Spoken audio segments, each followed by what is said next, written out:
Oh, 7 days. At least that's what the Ring videotape told me. Anyway, it's time for myself and Owen to discuss what went down over the weekend. The televised sub awards are finally done. I guess if you want to call it televised, because well, I guess technically you could probably watch them both on a television through internet connected devices. Or you use a computer monitor that is connected to a television like I do. Mm-hmm.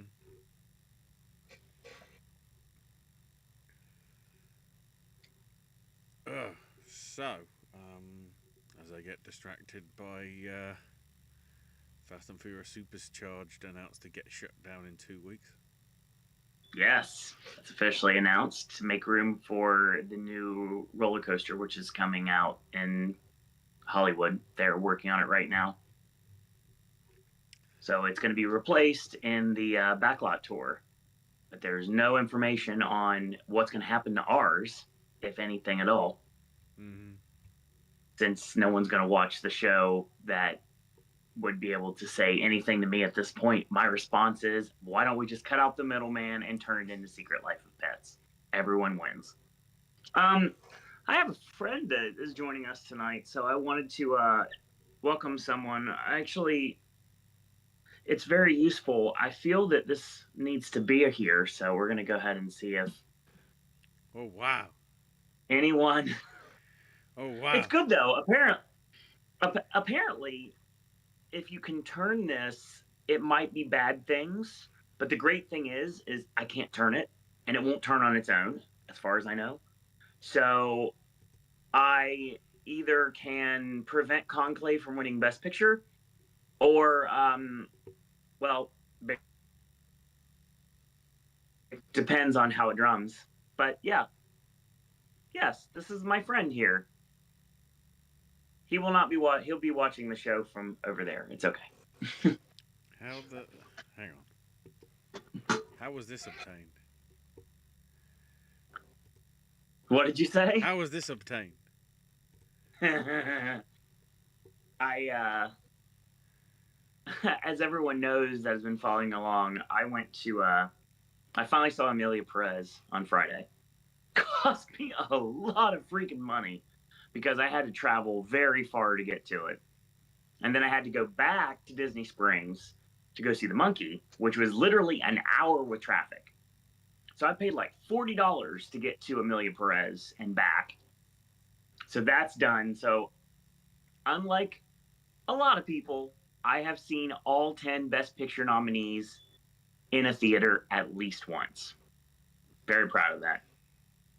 And luckily, I heard about the existence of our little friend here, and I figured I needed to obtain it.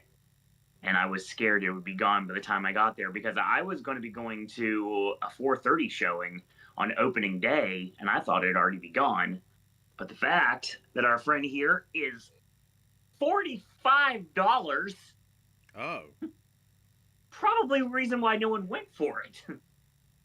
But yes, it is a popcorn container, Oh right, it's and this trend. Sorry, I thought it was an yeah. actual drum, not a popcorn dispenser. Oh, I Well, think it's okay as long as it doesn't do it on its own. If I accidentally do it, it's fine. But as long as I don't turn this key, we're good. We're fine. well, He's looking into your soul, Rick Darris. Your time has come. If you know, you know. So yeah, I went to Amelia Perez and then I traveled and watched the monkeys. So yes, that's how I obtained said okay. friend that now I is didn't chilling on the realize floor. it was a popcorn tub, but yeah. Now I'm trying to work out what other crazy popcorn tubs we're gonna get in the remaining 10 months, There's and what so I can many return great into. ones. I really wish we would have got something for the substance. That would have been I'm fantastic. surprised they haven't done like a cauldron one for Wicked, unless they did, and it's just I never got it over here. Probably never got it over there. I will say that like when Ghostbusters Frozen Empire came out, they had like the firehouse. they had, I can't get to it here, but they basically had like the ghost trap as a popcorn bucket. I have the burn book from Mean Girls when that came out. I mean, the gimmicky popcorn containers have been something I've really enjoyed. I don't like paying $45 for it, but it is what it is, right? It's cool to have. It came with a free large popcorn, which of course I didn't partake in because I don't eat popcorn. But yeah, I'm okay with getting these gimmicky popcorn gimmicks. So like looking forward to like maybe some Batman ones down the line when we finally get Matt Reeves' new movie down the line. And there's Captain America's shield and things like that, and like all the Wicked ones. And I never got to any of those, but because they were all most of the ones, if they're very popular, actually they're gone before opening day. Mm-hmm. So they'll go on Thursday night. So I won't even get a chance to see them. I'm lucky I got all the Taylor stuff I do because the only thing I missed out on was a tote bag, and that's because everything else was gone. I got the literal last light one that they had, but I got everything else except for the tote bag. So I've been collecting these movie gimmicks for a couple years now. So yeah, there's some good stuff. I'm curious to see what the next ones are going to be, but when I saw that, I had to have it. So He lives in my corner. Let's briefly go through. I'll try and keep an eye on. Frames seem to be dropping, so I don't know whether that's my internet, but it's very sporadic, so it shouldn't affect us too much. For me, it actually looks great. Josie says, "Hey, Owen Ashley, so happy Conclave on SAG Ensemble, amazing cast. We'll get to that. Hell yeah, we'll happy go for there, Demi, Josie. good sign of an Oscar victory. Imagine a Conclave board game in the style of Clue. What do you think that game would be like?" Well, I don't have any friends that I could play it with, but if I did, I would be very happy to purchase it if it existed. Considering everything, one of the characters would have to be Robert Langdon. Oh yeah, I know he's not part of the Conclave verse, but he clearly would be. that makes sense. Because if it's anything Catholic, get Robert Langdon on it. I was wondering why they were publicising the next Dan Brown book, because I'm like, but what if it's not anything? No, of course it's a Robert Langdon book. That's all he's got up. That's all he could do. It's a fun video game, by the way, if you ever get a chance to play it. The original Da Vinci Code video game. Wow. Yeah, Yep. because it doesn't go too much in the vein of the movie. That's probably why. Fun game. I enjoyed it. It's obviously it's a puzzle game. So basically, you're trying to like put things together and trying to, just like in Josie's the movie. new watches since last time: Race for Your Life, Charlie Brown, Absurdistan, Lake Michigan Monster, Eyes Without a Face, and Overnight Delivery. And Eyes Without a Face would make a good pairing with The Substance. Josie, I'll tell you right now, Overnight Delivery was one of my like guilty pleasures for the longest time. It was a movie I watched constantly. I remember it was on Comedy Central in the afternoons for a while, and I really enjoyed it.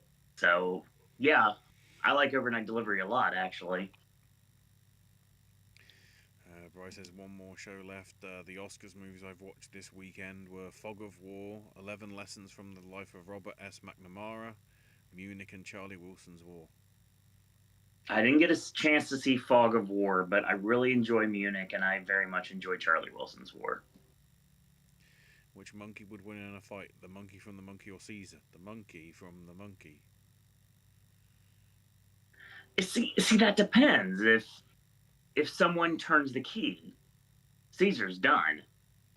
But if no one turns the key, then it may not do very well because it's just kind of sitting there. Yeah, but can you destroy it? No. Exactly.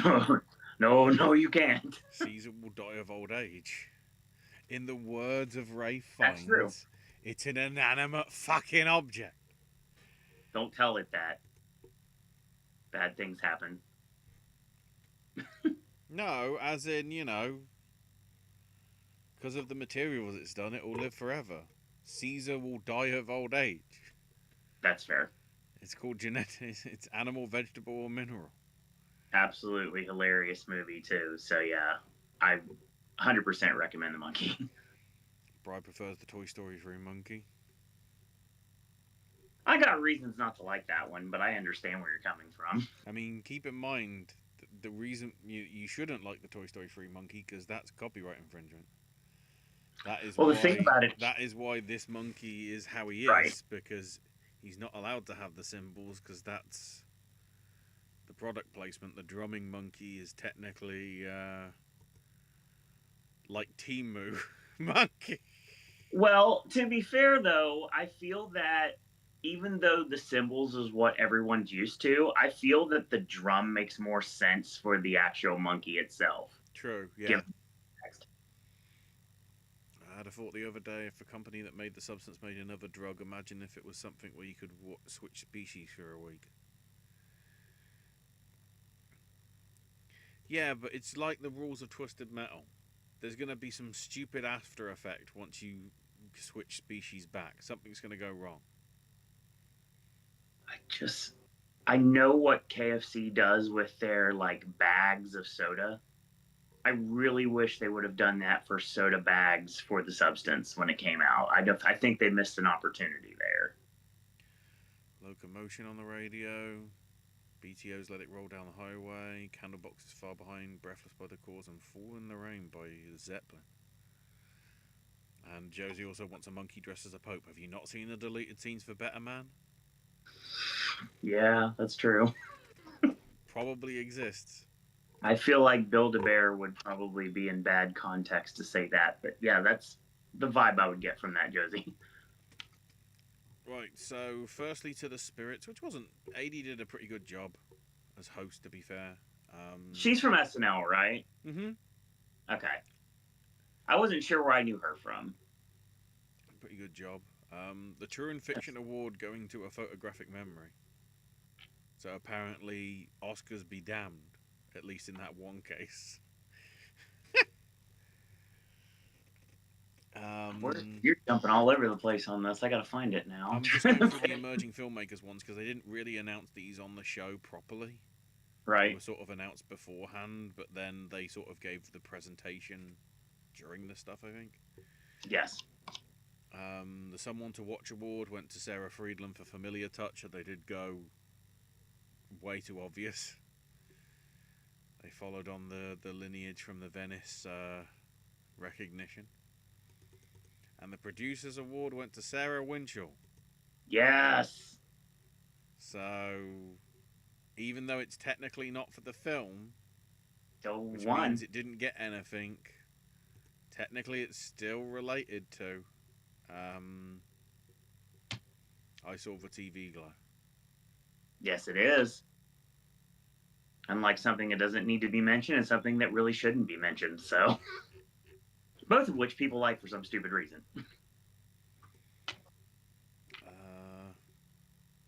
We knew about the Altman Award for his three daughters, but what did happen is Girls Will Be Girls won the John Cassavetes Award.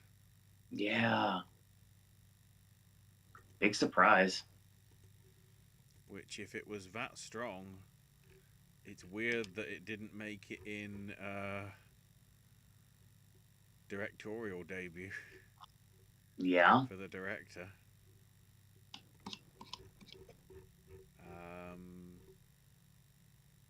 Very surprising, actually, given the fact that Ghostlight and The People's Joker seemed to be beloved by the people that had seen it. Jazzy was very popular.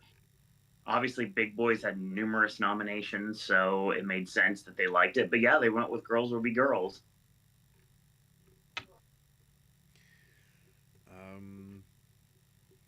I won't go in order of the presentation on this. I'll just go through the TV stuff and then we'll get to the movies. So I have the order of it, actually, if you need it. Go ahead. I do. So, and it was Amy Adams presenting Jessica Gunning.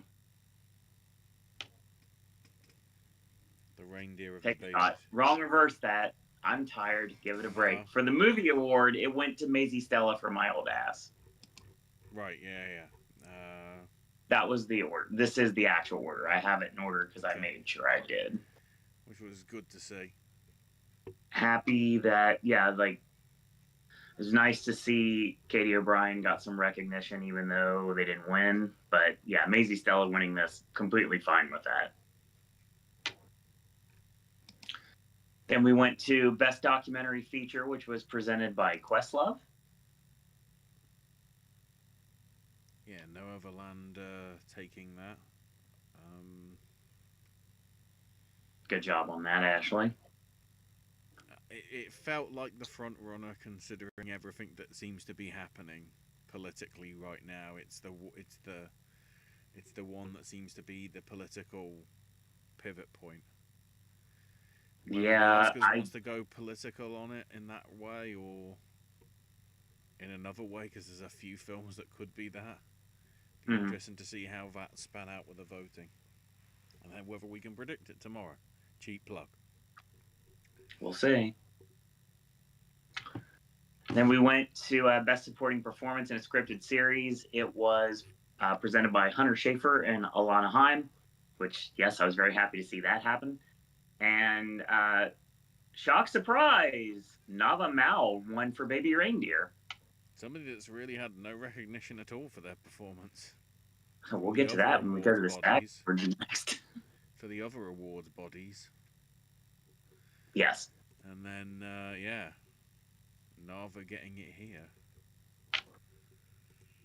And we went to Breakthrough Performance for a new scripted series that was presented by Danielle Deadweiler. And because I read it wrong, we're going to reverse that and go with the actual winner this time around, was Jessica Gunning for Baby Reindeer. Mm-hmm. Baby Reindeer doing well. Marianne Jean-Baptiste presented Best First Feature to Dee Dee. Dee Dee. Very nice to see Dee Dee win. Talked about the Cassavetes Award. That was actually next. The Duplass brothers presented Best Screenplay to Jesse Eisenberg for A Real Pain.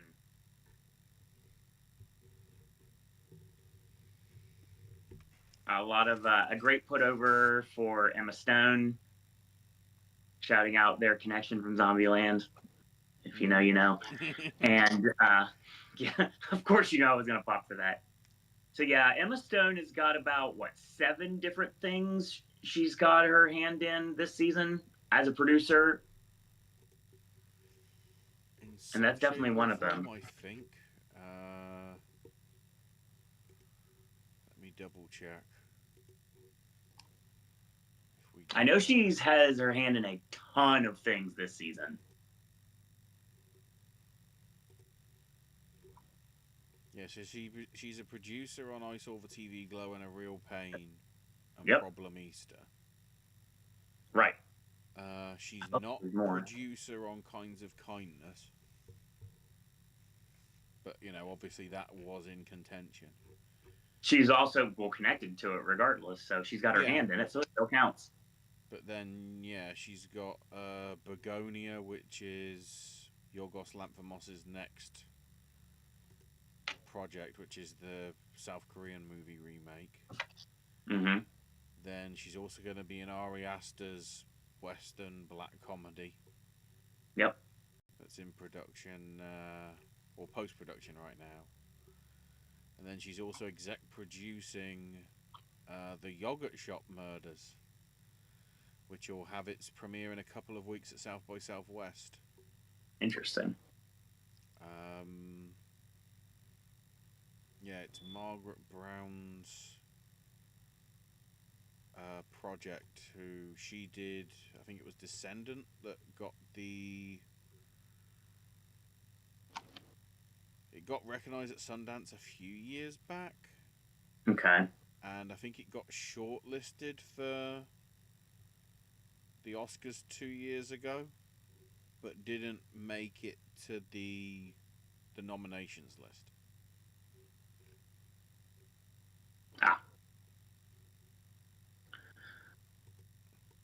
So yeah, after Emma's juggling stuff. Yeah, well, she was also referred to as Eisenberg's fairy godmother. So, yeah, there's lots of things in that speech that endeared a real pain, even more so with Jesse Eisenberg showing up, Mm-hmm. deservingly so. Um, they put over How to Die Alone, that one TV ensemble. And then Did we they had let the Best New woman Scripted. talk and say how she feels gutted that Hulu killed? Yeah. I feel so sorry for that. Such a good reception, and Hulu's like, nah.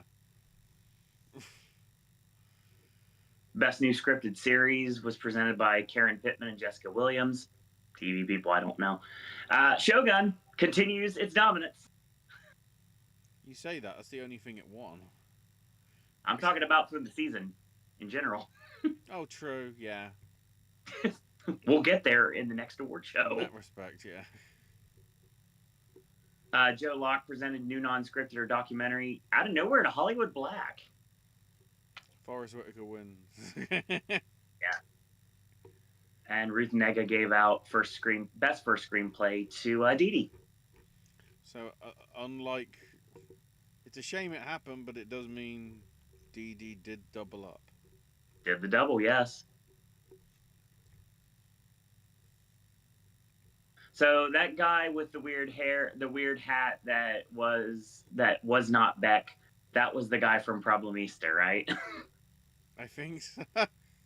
Okay, good. I was very clueless for a while.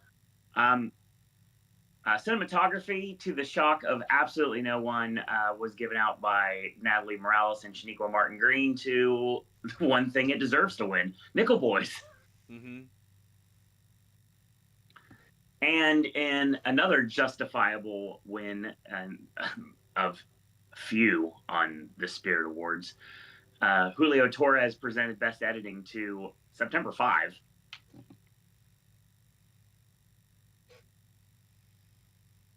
Very, very happy for that. I need to remember that these films exist, because obviously when it comes to the prediction... Well, sorry, not the predictions. Our personal picks... Yes. All the stuff that I'm trying to watch now, I'm realizing, oh wait, none of this is eligible in my rules because it has to be released within the English calendar year, as opposed to... I guess it means I can go back to some of the stuff from 12 months ago that I really liked and get them in. So, but yeah, September 5 wouldn't be one of them, sadly. Right. Because I was trying to put that in the script, but... Well, that's like I can vote for Turning Red and Soul if I wanted to, because I saw them both in 2024. Yeah. I'm not, but I can. So in order, the first time that we saw Randy and Jason Sklar, which I always enjoy because I love their stand-up, and they had a really funny sports show on ESPN Classic a long time ago. I don't remember what it's called off the top of my head, but I dug it. They presented Someone to Watch, and then later on Truer Than Fiction. So Ashley already brought those up. Someone to Watch was next, and then Truer Than Fiction was afterwards. After another obvious award, Catherine Hahn presenting Best Supporting to Kieran Culkin. The sweep is continuing.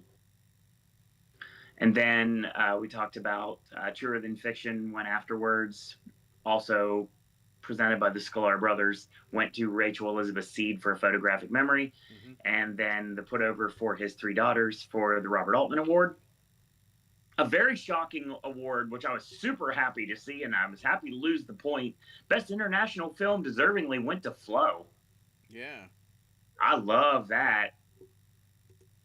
Tadanobu Asano being the one who gave that award away. The Sklar brothers returned because double your pleasure, double your fun. No, just triple it this time around. Gave the producers award to Sarah Winchell for I Saw the TV Glow, which we talked about. And then the show ended, and it didn't matter. Edgar Ramirez presenting Most Overrated Director. And, yep, Best Lead Performances in a Scripted Series went to Richard Gadd for Baby Reindeer. He had the greatest line of the night. He said I had a speech, but Sean Baker stole it. And I'm like, yes. Does that Anna mean the Sawai. God watches us? Yeah. That's the question. Point That's proven. the question. Richard Gadd, 1,000,000% watches Popcast Network, or the time that the video that may or may not exist. You may not have seen it. You may have. You never know. Shogun, Anna Sawai for Best Lead Performance in a Scripted Series. Best Lead Performance was presented by Molly Shannon to the consolation prize for the Oscars. And then the show ended, and who cares? So, I should have known when Michelle Yeoh, who starred in one of my least favorite movies of the last 5 years, came out to present Best Feature, that I should have turned the TV off and just was comfortably numb. I should have just literally after I saw the TV glow win, I could have turned it off and be like, oh yeah, Anna Sawai won. Nothing else happened. Okay, cool, awesome. Don't want to waste any more of my time.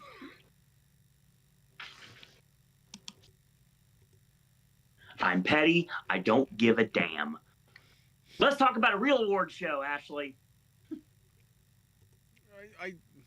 Weirdly, the only thing that I can take praise from Sean Baker is he was one of the many people that was saying, you know, independent films need to be made and championed.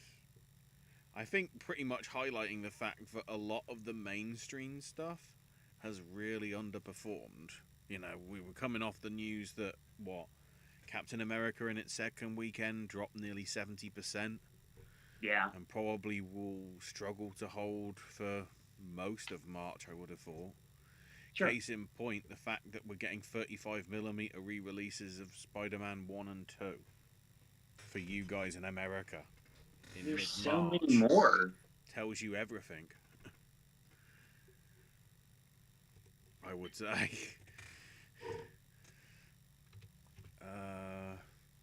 All right. So, like I said, I'm not feeling too good. Thank God AEW saved my night. Wow. Like it always does. And then I went to work the next day, as in yesterday, and I made a plea on Twitter, X, whatever you want to call it, doesn't matter. Please, SAG, you're my only hope. Save us all from what happened at the Spirit Awards.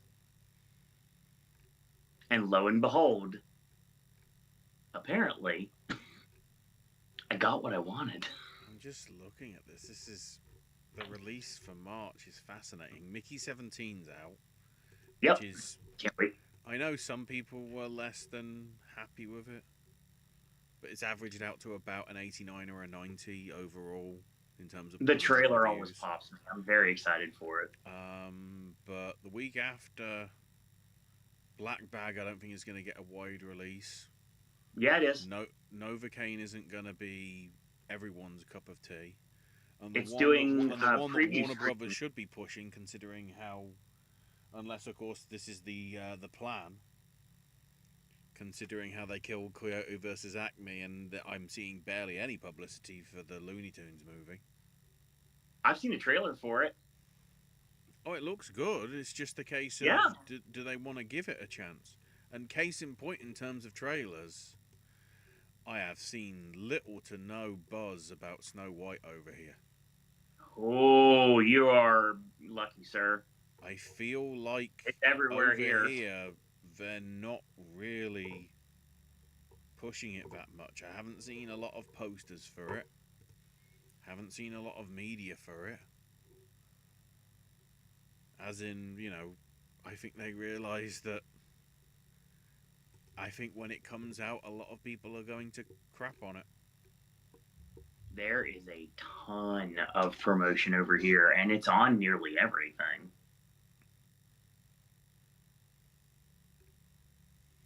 And it just hurts me. It hurts my heart saying that something that has Greta and Mark Webb attached to it is something I'm not going for.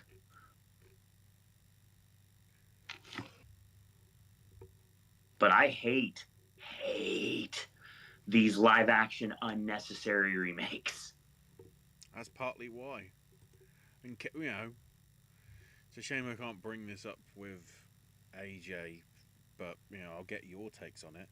The fact Okay. that we might have an Oscar-winning film and Oscar-winning people that are currently out of a job because Technicolor and all its parent companies, so the people behind, I'm trying to think, at least Mufasa Lion King and a few other things, basically got told today, don't come to work, you're out of a job, we're going into administration.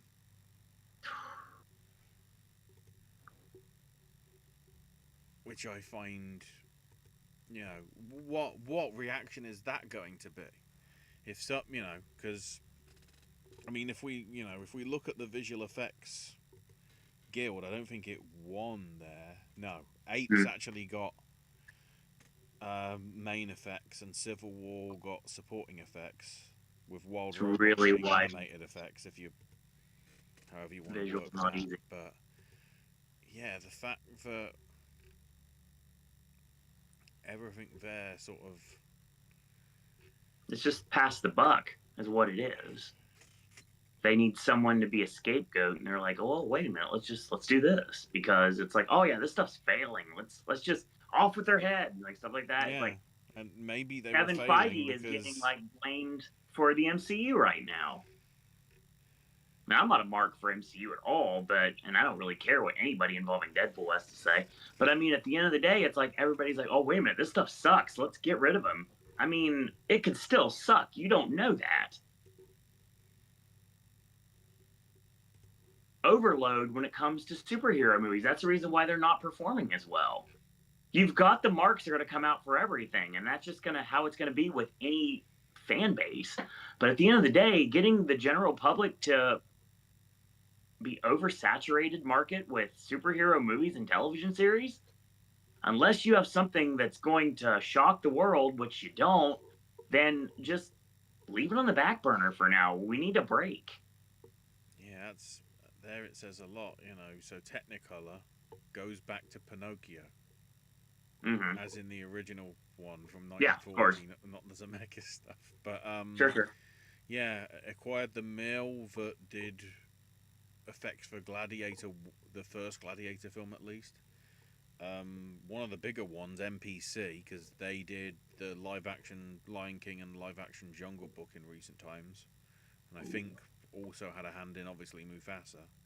I And liked the then live Jungle Book too. and then A lot. Technical is also credited for Craven the Hunter, Young Woman in the Sea, and Amelia Perez for the effects in that. And then Micros Animation also did, I think, the Turtles film from last year. That was good. And with another one, I think it says here, 2 recent films.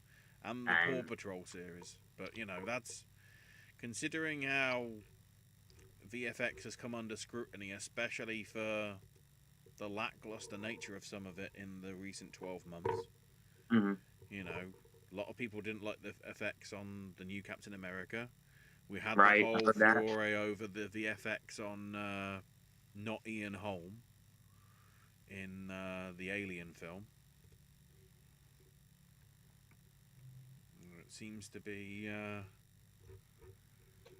as you say, scapegoat pushing. Yeah, everybody's Jack Perry nowadays. So, to SAG, where we had Mikey Madison, Bowen Yang, Jessica Williams, and Jodie Foster doing their I Am an Actor segments, which kind of got overshadowed by Harrison Ford eating something and not realizing he was on camera. That was entertaining. That was very entertaining, actually. The hilarious thing is, I don't think that was a work, and so it was even more awkward when he was doing the bloody main event 2 hours and a bit later. Work.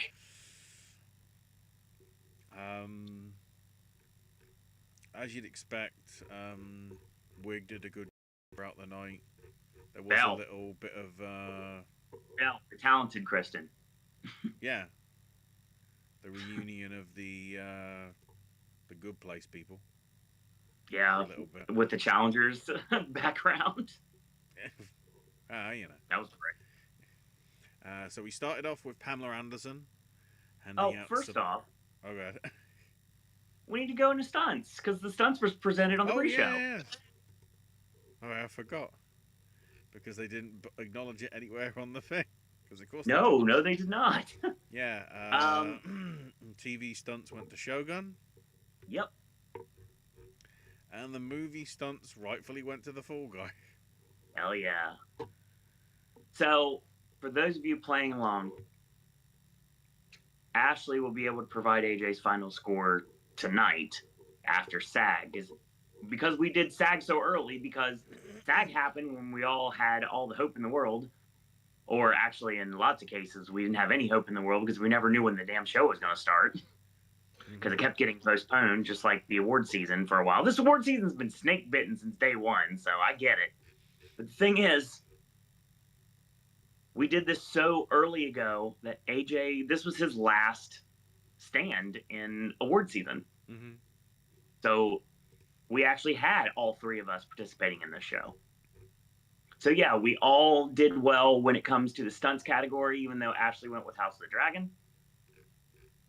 So AJ and myself were up 2-1 right away before the show even started. Mm-hmm.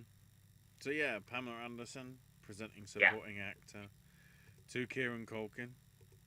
The sweep continues. With a nice, I don't know how you can hold this trophy for 45 seconds, which is how long you're supposed to have Adrian. Like, what the? he. Everybody was pushing the envelope to see how long they could talk. It was great, and some people just didn't care and just wanted to keep going, keep going, keep going. And some people were like, "Okay, fine, we have it." The show went 15 minutes over 2 hours. Yeah, which I find hilarious because we only had like 5 awards left to present. Tell me about it. It was 5 awards by the time we got to the second hour. Mm-hmm. So either we let Jane Fonda talk for too long, or too many people died, or we had too many unnecessary long Netflix commercial breaks. Fran Drescher talked for 2 days. Yeah. But he's the president. You don't fuck with the president. Everyone does daily. So let's go. Yes. You have the order? Because I have it too. Mm-hmm. We then had Millie Bobby Brown and Drew Starkey. Yes. Presenting female drama. Yes. Which went to Anna Sawai for Shogun. Of course. Did the show get not canceled, or did it get just cut short? Because she was really sad that she wasn't able to continue moving forward. I wasn't sure because obviously I don't watch TV, but she seemed very upset that this is the last time she would be able to talk about Shogun. And that's interesting because I thought they were filming series. I'm not aware whether her character, is one that got offed in the series. Oh, that's possible, but that's the only thing I can think. They just gave it away. Hang on, let's see if let's look at her television credits to try and work out if she is in series 2. It's cold in here. Episodes.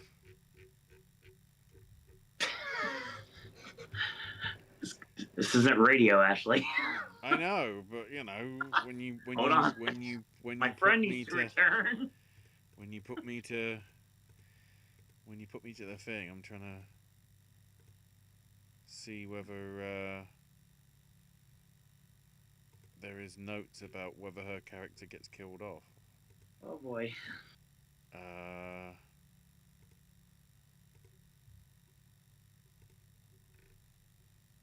I'm nearly there. I'm at episode 9. Dear God. So we move on. Oh no, yeah.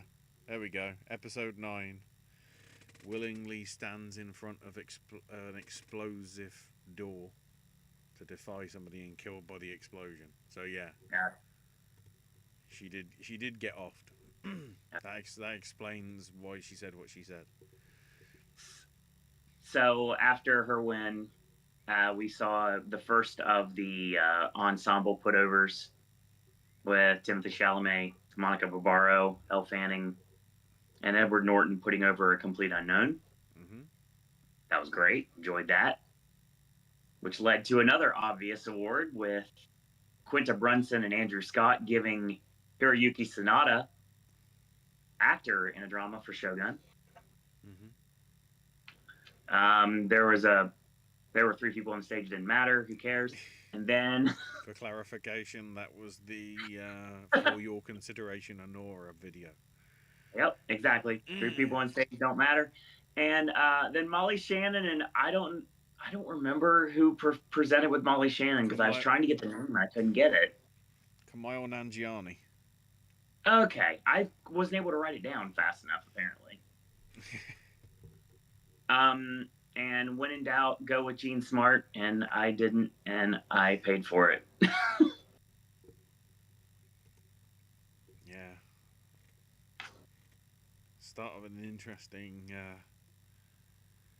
position, because then we got 2 male actors in a comedy series presented by Joey King and Jack Quaid. There is a video that exists that is on the channel right now that I literally said Marty is in contention here.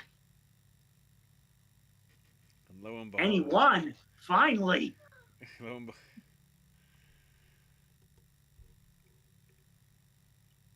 kind of crazy. Interesting bit from Joey King and Jack Quaid, too. Mm-hmm. They seemed very much like deers in headlights. Which is great publicity for blooming Novocaine. Well, I don't know. Given the trailer for Novocaine, it's not surprising. And Jack Quaid's in one of the best movies of the year so far. So, hi Ramona, when are you going to work again?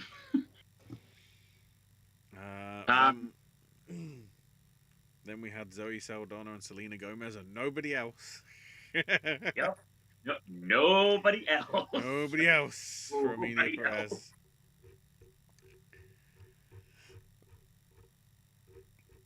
Nobody else at all. And there was someone on social media that I was reading because I was like bored and I was like doom scrolling the other night and I was like, oh, they didn't even put Carla in the clip. Yeah, she's in the clip.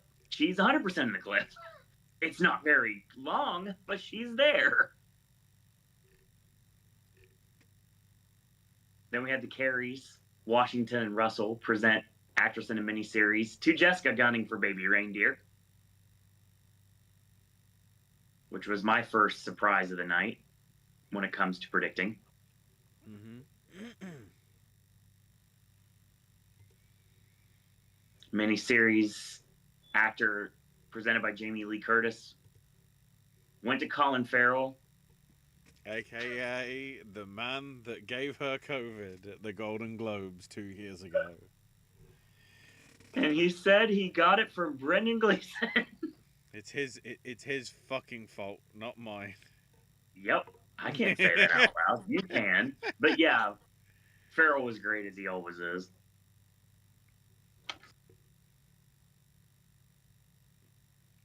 Then Julia Louis-Dreyfus presented the Jane Fonda Life Achievement Award. Yeah, that was really Life well Achievement done. Award to Jane Fonda. It sounds like it's named after. It's nice. Well, I mean, the best technical wrestler of the year is Bryan Danielson, and hi Zack Sabre Jr. So, but it was great because there was at some point there was like technical glitches with like voices and everything like that. And she's like, "Hey, I can even conjure up voices."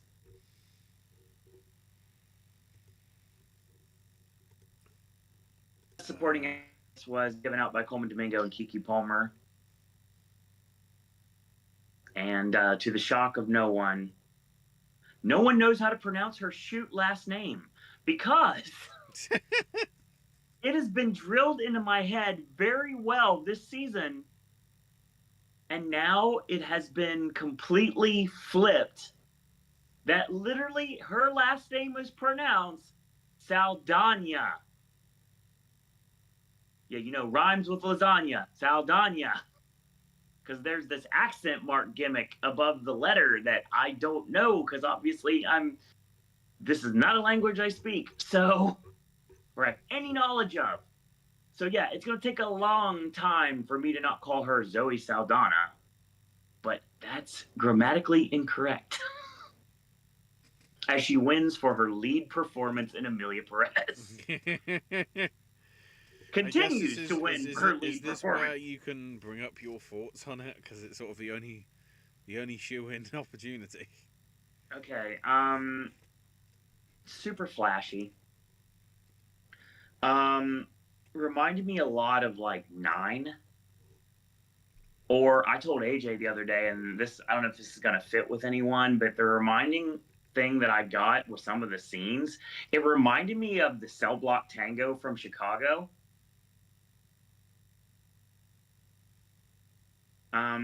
Not enough Selena Gomez. I like Selena Gomez a lot, and I like her character in the movie. My question to you, Ashley, because AJ couldn't answer this. I don't know if you know any, and if anybody in chat would want to like chime in. We're under the impression that when they start the movie, obviously what Gascon looks like as the gangbanger, of course, with like the grill and like the Post Malone face tattoo, things like that, just really looks like Mr. Hardass. Are we under the impression that before transition, that's what Carla Sofia Gascon might have potentially looked like? I want to say no, because you could kind of tell it was very clear prosthetic makeup. Okay. Well, I couldn't because I was in the very back row and I was too shut down by all the flashiness of the movie and the slick editing and the fact that the music, I had no idea what started and what began. And I have no idea when it ended. The only song I understood was Mi Camino because it was actually set in song. There was this jabroni next to me that wouldn't stop laughing. I was having bad flashbacks from 2023. It's far and away number 9 in the 10 lineup for sure. I don't need to say what number 10 is. I mean, but I'm trying to... Because the big thing that I heard that I was not aware of is apparently it's not even Carla's voice in the singing. That doesn't shock me either, honestly. It's actually Camila, Havina Haneva. Camila Cavilo, or whatever her name is. But then that doesn't... honestly, now I think about it and hearing this, that makes sense. And then they AI added Carla's voice to Camilla's vocals to make it sound like Carla was doing the singing. Another thing I got out of the movie, it reminded me of a reverse Evita. Mm-hmm. Very, very Evita vibes from the movie. It ends very abruptly. The one thing I'll say about Gascon, some of the scenes at the very end, like towards the very end with Selena, those are fine. There was not a moment that Saldana is not. That's the spicy meatball. Saldana is not the lead of not her own movie, but her own movie. It's not good, but I mean, there's worse. Obviously, I know something a lot worse, but obviously, I'm definitely on a little hill by myself with this tiny Popcast flag right now saying, "Hey, let's go." But no. But do I think she should be winning like she is? But I will say that if they would have tried to run her leading, she'd have even less of a chance to win. So you would think right now, if she actually was leading, where would Rossellini be in the conversation? Because I don't think Felicity Jones was ever a thing, honestly, and I tried to make that happen. But Grande makes sense. And me and AJ had this conversation on the phone the other day that Grande would make sense to be the front runner. Hopefully, Quali would have got in if that was the case. But would Rossellini be challenging for the win right now? I mean, there's no way we're ever going to know, but yeah. Zoe's not losing the rest of the season. But apparently, the next thing that was lost was the minds of Fox Mulder and Dana Scully, because we saw the X-Files reunion of Gillian Anderson and David Duchovny present drama ensemble to Shogun. Mm-hmm. And then Max Greenfield and Zoe Deschanel had their New Girl reunion and gave comedy ensemble finally to Only Murders in the Building.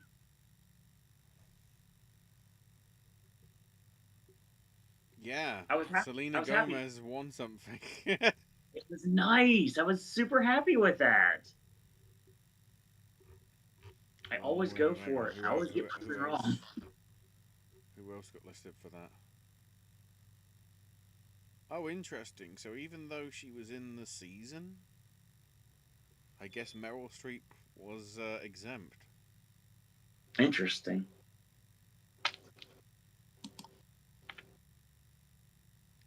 I see, you know, Galifianakis and Creighton and Richard Kind and Eva Longoria, Eugene Levy. Oh, that's why. Eugene Levy. Remember every year when Eugene would just win? That's why it happened. So I loved Selena's response and how giddy she was that they won. It's like, yeah, it's like Stephen Marty are not here, but like they don't care. I'm trying to remember where it was in the show that you had the random Law and Order love. I didn't write those gimmicks down. There was one for Scream Queens, there's one for Law and Order, where everybody literally took a shot because they were a guest star on an episode of Law and Order at some point. It was just like, holy shit. That was funny. Coleman Domingo had his flask and everything. Then we had Castellito, Lithgow, Rossellini, and Fiennes for Conclave. Yes, that was nice. Which is, I want to say, hilarious. Oh no, Callisto was accredited in the thing. It's just because he sort of isn't. He isn't one of the figureheads of that movie. Because nope. like, there's other people that are, but apparently they're not in SAG. Maybe, I don't know. Or they weren't there. No, I think it was only. I'll get to that. So then Lisa Kudrow did the In Memorial. Some people surprised that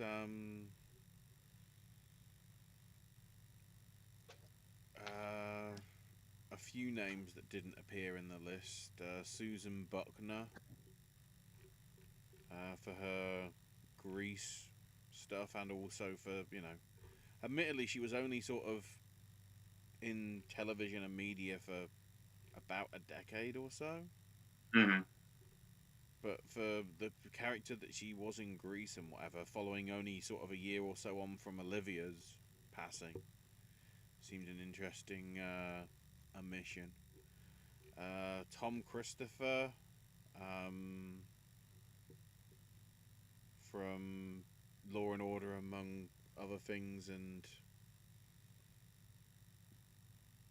I guess Buck Rogers in the 25th Century back in the day. You know, some of the older stuff. And then the most interesting one, Chance Perdomo, who was absolutely outstanding in Kill by My Debt. So much so that it got him a BAFTA nomination for leading actor in that. Then got the gig. I mean, okay, he was in the Sabrina Netflix. Was it No, I think it was shown. Yeah, it was Netflix, even though it was a Warner Brothers production. Um, During that, got the After trilogy. I don't think he was the lead, but he was like the major supporting character in the After trilogy, as I guess people would call it. Well, no, because yeah, sorry, he showed up in the third After film because they did five. I lose track of how many. There were too many Afters. And then, of course, in recent years, showed up in Gen V and the Boys, and is because of his death is getting you know his character's getting completely sort of written out in tribute, and he is showing up in some sort of supporting role in the new Sean William Scott project or whatever. I guess it's going to be a small thing. But yeah, certainly him. I'm surprised they didn't acknowledge sort of a youthful actor like him. You had your sort of mainly your veterans like Joan Plowright and Bernard Hill, and obviously I think Lynch was towards the end. Bob Uecker was there. Yes. It finished off with Sutherland, Maggie Smith, and James L. Jones, but yeah, Duvall. Yeah, Chris Christopherson early on. Michael Cole, not that one. Martin Mullen, Joe Flaherty. Opened up, of course, with Bob Newhart as well. Yep.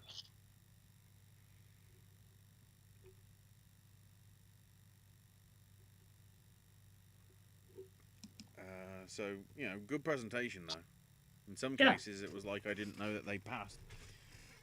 As it sadly always seems to be sometimes. It's like, they went? Oh, my word. So afterwards, we went to, so Marissa and Cynthia and Ari presented Wicked. And I was wondering at this point in my head, how long are you going to force me to wait on Best Actress? Also, I was wondering, where was Jonathan Bailey? I mean, he was legit nominated. Hey, kudos to Jonathan Bailey, but if Jordan Litz would have been nominated, he would have showed up. Now, I'm looking at his stuff. Unless had to be said. Now I need to check whether his Richard II is running now at the bridge. That might be the only reason why. So it's like we don't have and it feels like they're trying to pad the runtime and everything, and they're making it longer. And it's going to get longer than that actually, because we ended up going to actor next. Oh yeah. Which Lily Gladstone and Michelle Yeoh. Again, I'm getting like PTSD from Saturday night, and when I see Michelle Yeoh, I was like, uh-oh. And I was like, wait a minute, this is actor. And I was like, oh God. So this is the fun one. So this is the one that we split all three on. Ashley went with Coleman Domingo. AJ went with the obvious choice of Adrian Brody, and I went with Shot in the Dark of Timothée Chalamet. And if Adrian Brody would have won, I wouldn't be wearing this right now. We finally have a race. We finally have a race. I mean, we'll get to the other stuff, but it looks like Owen will say it through gritted teeth, but there is at least more than one contender for lead actress and lead actor now. Believably, yes. Yeah. The fact that the supportings have gone that sort of sweep throughout the season, it's over. Seems like they're sort of, determined. There is a ton that are locked right now. If anything, the female one could be a 3 horse race, depending how people get behind Fernanda Torres. So again, we're getting ahead of ourselves, but if we're going to talk there, we're going to talk there. Torres hasn't been in competition except for the Globes, which is when she won. She has not been included any time afterwards and will not have any visibility except for that Globes win going into Sunday. And I'm not like the biggest fan of I'm Still Here. It's fine. It's okay for what it is. But her performance is something that I walked out of the theater and I said, please don't take Demi's Oscar away. Yeah. Because she's got to go through a cornucopia of different emotions in that movie. And she does a damn good job of it. It's sad because when you have a horse in the race, no matter what, you want someone to trip so your horse can win. But, and I will be upset if she doesn't, but again, not wishing that on anything. We're not going to bring that into existence. We saw what happens when I do that. But Torres is deserving of her nomination for sure, 100%. But speaking of that, Colin Farrell shows up and gives Best Actress to Demi Moore. And I was so happy. But first, Chalamet came out wearing his brat colors. Love that. Love how he was basically putting over the fact that he wants to be something. He wants to be one of the greats because he's learned from the greats. Mm-hmm. Sounds a little bit of a speech I remember hearing in a video that may or may not exist. I have no idea what you're talking about, but yeah, in my mind, makes great minds think alike. But yeah, I'm so happy Chalamet won. So happy Chalamet won. To at least put a tinge of doubt in someone's mind that Adrian Brody isn't just going to walk all over this award season. I don't mind Brody winning. I feel it's getting kind of boring. And sometimes boring can be shaken up and it's a great thing.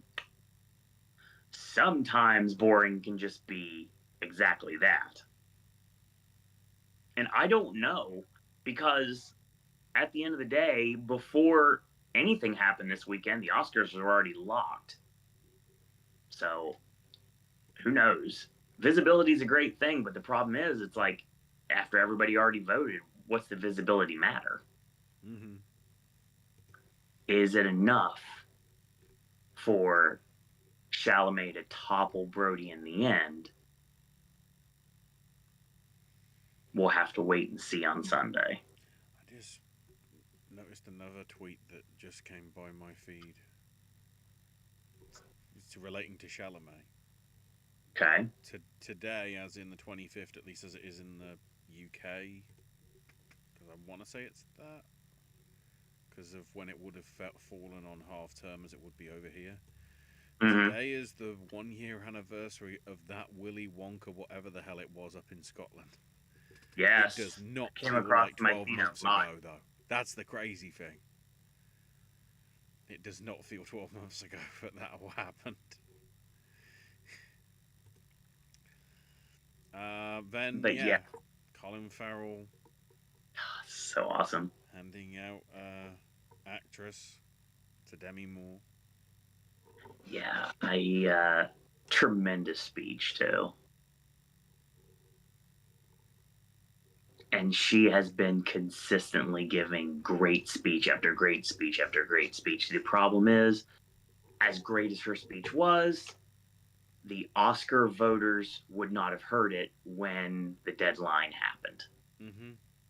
But there is enough love and admiration for her entire body of work that basically a lifetime of performances can be given their flowers by giving her Best Actress on Sunday. And that bump at the BAFTAs notwithstanding. Even though something at BAFTAs is also pushing me in a different direction, but we'll get there in a minute. I feel that saying Demi Moore as Best Actress at one point felt like it was just something that could happen. And now it feels more and more like it's going to happen. And that's the world we actually live in. And I love every second of it. Just like I love Air Force Harrison giving out Oh, ensemble. that's an interesting development that I've only noticed in the past couple of. I never noticed it when I last looked at Demi Moore's filmography. She's in Boots Riley's new picture. Sci-fi comedy, of course it is. A group of shoplifters take aim at a cutthroat fashion maven. Well, I'm guessing we know who the fashion maven's probably going to be. Hiya, Demi Moore. Yeah, because Oh, she doing? Kiki Palmer, Lakeith Stanfield, Naomi Aki, Isa Gonzalez, Will Poulter. That's Boots is being Boots again. Are we doing like a sci-fi version of The Devil Wears Prada? I mean, we'll see. Yes, please. Speaking of yes, please, best ensemble. Yeah. Now, Amazingly, it's only Rossellini, Tucci, Masmati, Lithgow, Fiennes, and Castellito that are actually credited. interesting. They're the only SAG members that are Only apparently SAG allowed. members. They're the only SAG members in it. I was never more happy to lose a point to Ashley this season than Conclave winning ensemble. What's fascinating as well is usually with the SAG Wikipedia page, it's like, you know, who got the most nominees and who got the most wins. And in literally the case, there is just a dash because nobody got the most wins because 5 different well, technically 6 if you count Fall Guy for stunts. 6 different films got the 6 different awards. So nobody was a front runner, which kind of, I'd say, epitomizes this season. You know, sadly, Honora has momentum for a chance of doing something, but Substance does, Conclave does, Brutalist does. Wicked does. Wicked has a chance to sort of come up from out of nowhere. I think Amelia Perez, with its things hanging over its head, probably means that won't be happening.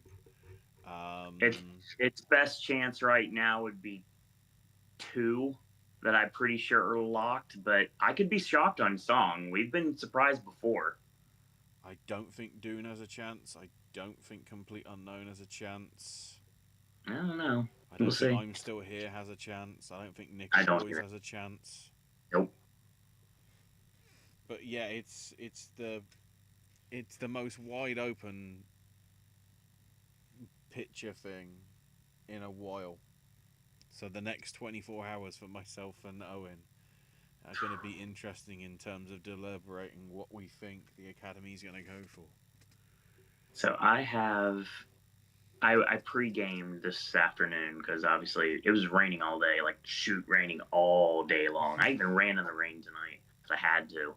But I just had some time to reflect. And I went through everything and I'm like, well, these things seem to be locked. And it's a lot more than you were expecting. But then there's like the slashes, like, could it be this? Could it be this? Might it be this? Might it be this? And then there, of course, is my stubbornness saying that, oh no, this isn't happening. And I'm okay with losing this point. But yeah, it's been a wild ride. But I don't want to say it yet. I'll say it on Sunday. Yeah. Because if it goes the way I want it to and the way that it needs to, then I have a statement to make on when we start on Sunday. But or you might just see me like hardcore pissed off and angry on Sunday. I guess it just depends on how the dominoes fall. But yeah, after Spirits literally broke mine, I was very happy with SAG. And we all have been saying since day one SAG was going to make an impact. The only problem is SAG made an impact all right, but it didn't really, it may not have influenced anything because they wouldn't have known by the time that the actual votes closed. Mm-hmm. So we'll see what happens. Yeah, so I won. with the guilds done, yeah. Owen finishes on 16 with myself and AJ on 14. Yes. And then if you include the spirits, obviously with AJ bowing out with a score of 53. Owen's more than likely won. Such a such a bittersweet victory Because this year. 12 point change with some of the categories being so much locks, I won't be able to make it up. I would have thought. So it'll basically just be a case as it has been in previous years where I have to go for on the night glory. But I literally won SAG by one. mm-hmm. And it was Chalamet. It was definitely Chalamet that did it. Yeah. And you tied AJ with Conclave for Ensemble because we both went with Wicked. Yeah, weirdly, it was actually the critics that really started your momentum. Because Globes, you were behind me by one. Right. And then because I had a mare of at least TV,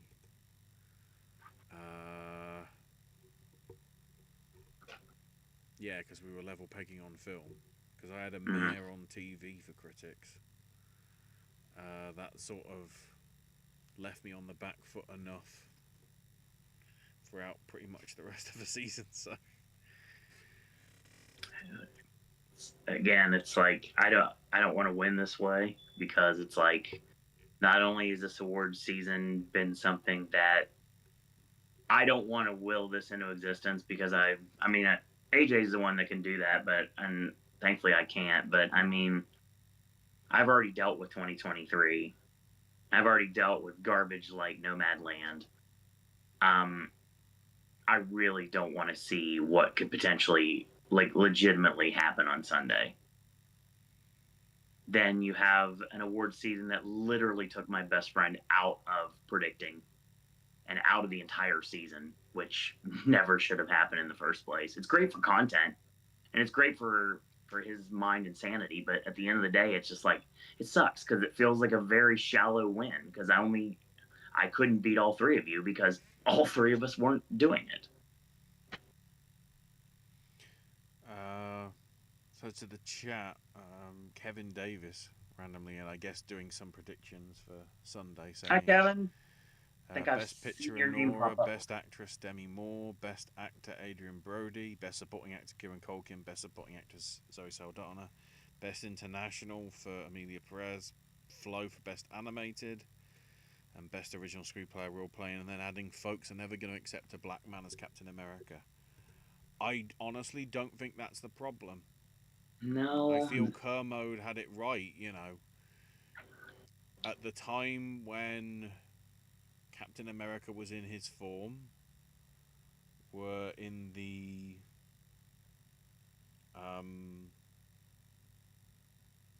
the sort of some of the Bush year, but mainly sort of Obama's tenure. So I think there was a lot more optimism. With the way that the industry's struggling and with the way I think America is now depicted by a lot of people as, you know, the American dream analogy is something that I don't think it really exists anymore.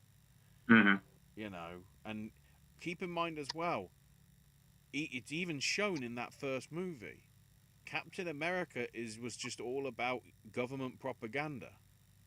Right. And if people don't have confidence in the government, with whatever's happening, how are people going to resonate with a Captain America? Well, I mean, it's like we have the Little Mermaid, and then we have the animated Spider-Man movies, and both of those did quite well for themselves. So there are people that are embracing change. Like, obviously, everybody knows how big of a mark for Andrew Garfield Spider-Man I am, and that the channel is in general. And I wasn't sure what this Miles Morales thing was, because obviously I'm not a comic book reader unless it's Batman. Mm-hmm. But yeah, it works. It works greatly. Yeah. And I didn't like Disney's Little Mermaid, not because of the fact that we didn't have our red-haired Ariel that I'm used to my whole life. It's because I just didn't like the movie. It wasn't anything against the person, the portrayal at all. It's just I just didn't Yeah. like it. Again, I don't think that's the amount of people that will just see Ryan Reynolds as Green Lantern, whereas Yeah, within the comic stuff, Jon Stewart, who is black, right. is arguably the best depicted variant, if you want to call it that, or version of Green Lantern that there's been. And they And keep trying to make it, and it never sort of go through. But that could be sure. just Warner Brothers being Warner Brothers. And all the heat that me and AJ gave in the past about the female Ghostbusters, it wasn't because it was female Ghostbusters. It was because of the people they picked to be said female Ghostbusters, not being some of our favorite actresses at all. And it was kindly poorly written. Yeah, Which is exactly. when Afterlife happened, it got the resurgence that it should have done. And then when Absolutely. Frozen Empire happened, the resurgence went back because, again, I don't think the script of that was as strong as it should have been, considering who was in it. Right. Fun experience in a 4DX theater, though. I will say that right now. I enjoyed that. I'm glad I got to have that experience. Thanks, Tim. Josie says, what subject or setting would you like to see Jesse Eisenberg make another comedy film in or about, Owen? So she gives us a choice of kids bowling or sports, old people bocce ball, janitorial or custodial staff, or a camp movie. Yeah, Josie, I'm 100% with you on Jesse Eisenberg doing a movie set in a camp. That would be fun. I'm a little wary of that because it will just feel like Adventureland. Hey, again, I have no problems with that. Eisenberg doing a bowling movie might be interesting. There's not enough bowling movies. I mean, got Lebowski, got Kingpin, and just like falls off. We need more bowling in movies. I feel janitorial custodial might be Jesse Eisenberg's version of like Clerks. No, well that meets the Terminal maybe, because the Terminal is very much about the sort of the behind the scenes stuff rather than anything else with the actual sort of Terminal really itself. So. Oh. Josie, I'm going to go with a cruise ship, actually.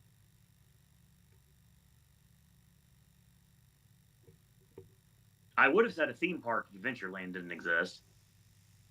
And I would have said a water park if it wasn't for the Way Way Back's existence. But yeah, a cruise ship would be interesting.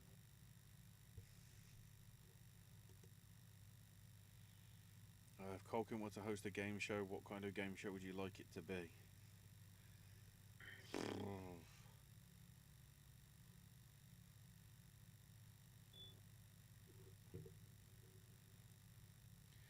I want to feel like because of certainly the way that he portrays his characters a lot, being sort of two-faced and something akin to Traitors or Survivor. Well, not really Survivor, but you're beginning to see a lot more of these game shows that are the sort of social deduction style. Mm-hmm. Sure. Where okay, it's a movie and it's sort of a fantasy depiction, but Werewolves Within is basically based on the concept of werewolf. Mm.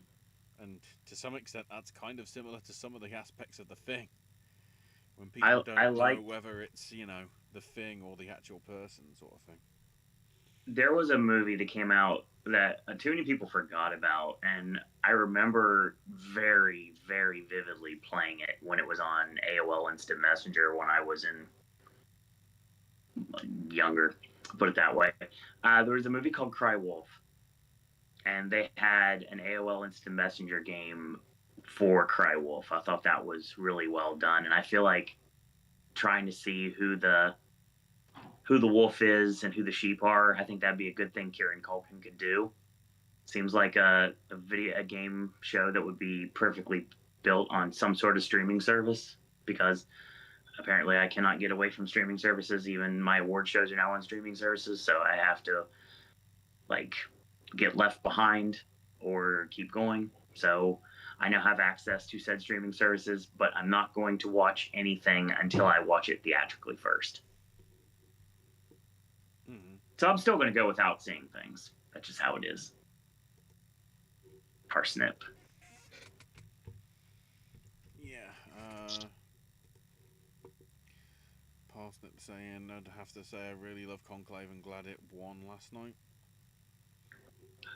I've been saying something since August. Parsnip put two and two together, and if something happens on Sunday, I'll tell what I need to say. Right.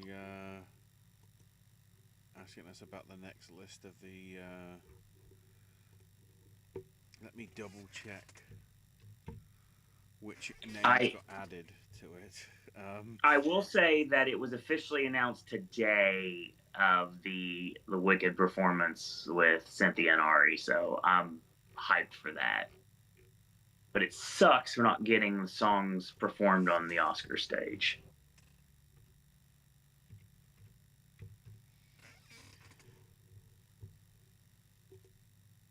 Uh,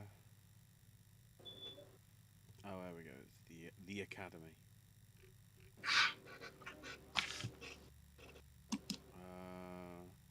Oh, they're actually doing.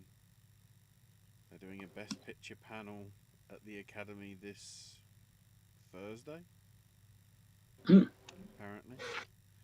So yeah, Doja Cat, Lisa from Blackpink, and Ray will be doing a celebration of cinema, whatever that means. Queen Latifah will be doing a moment you won't want to miss. So I don't know whether she's doing the in memorial. Hard to tell. And then we know Cynthia and Ariana are going to be doing more than likely, as you say, the Wicked push. I I think it's kicking off the show. And then randomly as well, Nick Offerman's going to be the announcer for the show. Yes, That'll saw that. Good be for him. fun. So yeah, we'll probably get the announcement of the final presenters and whatever probably in the next day or so, because it seems to be they do the announcements Wednesday. Right. So we added to what we already had is Joe Alwyn, Sterling K. Brown, Willem Dafoe, Anna de Armas, Lily Rose Depp, Selena Gomez, Goldie Hawn, Connie Nielsen, Ben Stiller, and Oprah Winfrey.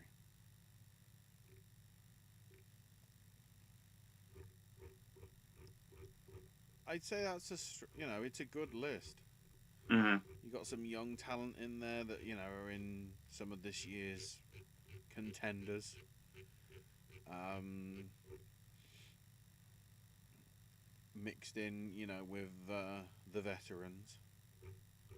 I'm still trying to work out where we're going for who's going to be doing the bigger ones. Maybe somebody. Plus, of course, whether some of these people that are being showcased as presenters, maybe they're going to tie into, the Fab Five, as they call it. Whether it's for Yeah. screenplay or for director, who they're going to have to tie in for that. Which will be awkward for some of them because I don't know how you're going to have some of the. Wow. Yeah, because Edward Berger's going to be sort of limited to people that were in All Quiet on the Western Front, I feel. Rather than just have somebody from Conclave on stage, giving them props.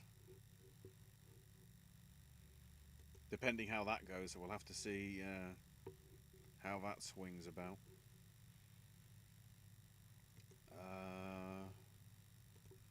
I don't think there's anything else. Oh, we know that the LA Master Choral will also be doing stuff along with the orchestra, more than likely, which will be a good thing.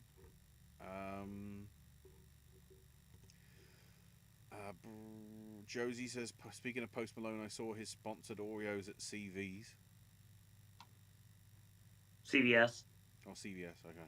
It's just it was a lowercase s, I wasn't sure. Josie, I have Austin's Oreos. They are literally in my cabinet, and I will be eating them this weekend because I have 4 straight days off because it's the Oscars.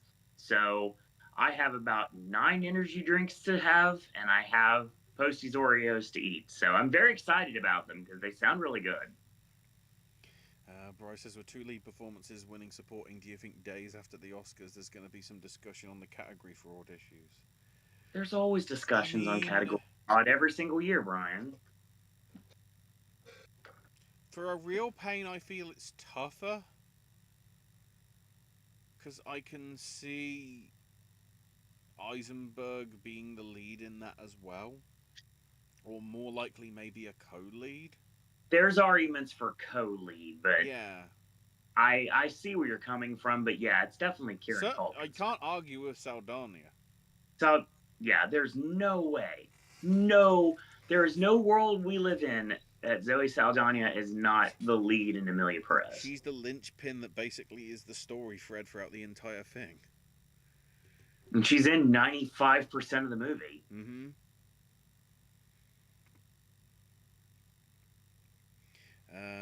Parsnip says, remind us, 2023 flashback of Laughing Jabroni, I don't remember. Which film did Owen not like that year? Had to deal with a whole theater of people that thought it was the second coming of Jesus Christ, a curveball, and Slumdog Millionaire, and it was not. There was funny moments in it, I'll give it that, but if some people were treating it like it was the next American Pie and things like that, that might be a bit too over the top. There 1,000,000% were people that were in my same row the second time I forced myself to sit through it that was the case.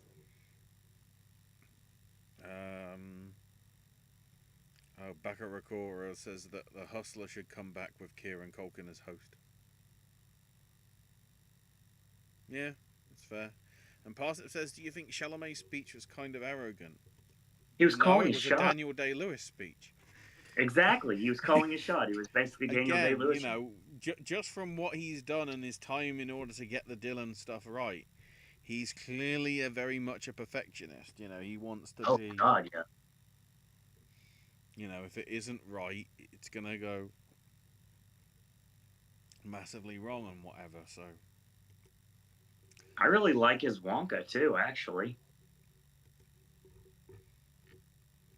I'm still trying to remember if we know what he's doing, or whether he's still, you know, hasn't revealed what he's up to yet.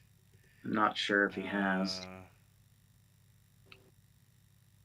Oh, no, yeah, he's in the Marty Supreme thing from Safdie. And apparently he's showing up in bloody Hans Zimmer's concert documentary, whatever the hell thing, that's coming out in a month or so. Which is, the fuck? That is the technical term, after all. Yes. just because I was like, I thought this was a concert movie. Now I'm finding out it's apparently a documentary that's not a concert. You know, at least Taylor was honest enough to say, yeah, it's a concert movie with kind of elements of documentary sort of stuff that you'd have in it. I don't know what this thing is. Oh, it was a possibility. That's up the ass for it, apparently, but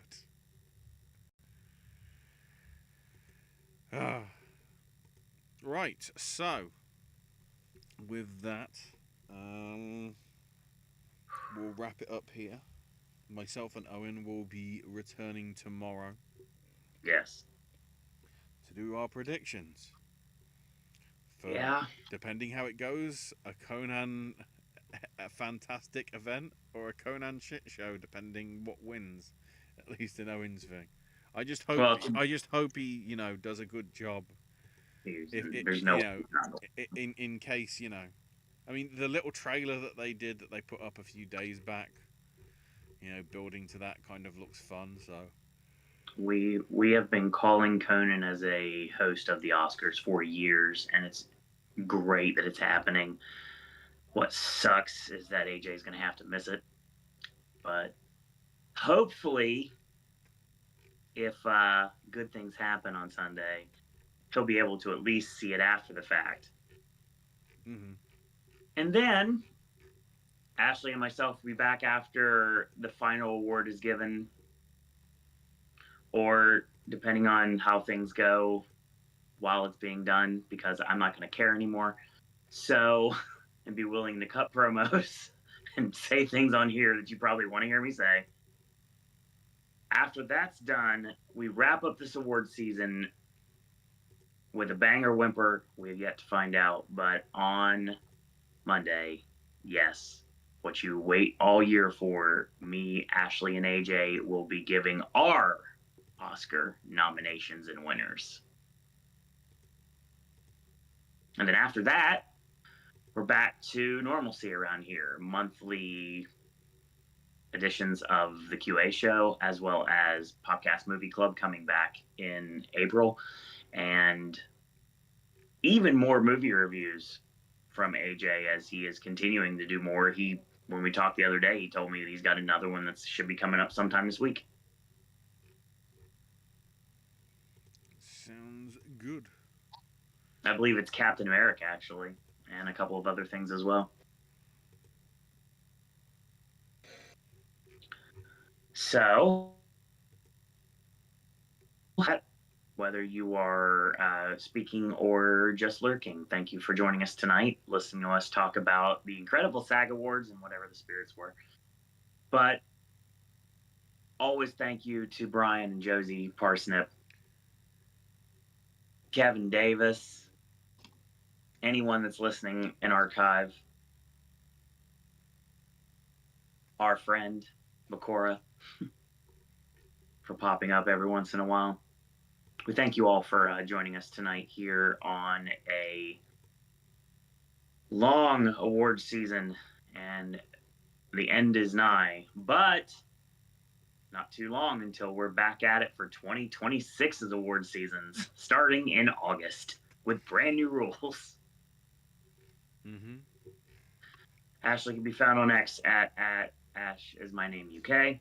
More snack stashes, more gaming content, Ashley content, probably returning pretty well after the season is over. Yeah. I got a lot of content that has yet to see the light of day. We'll get to that in a minute. AJ's movie reviews will continue.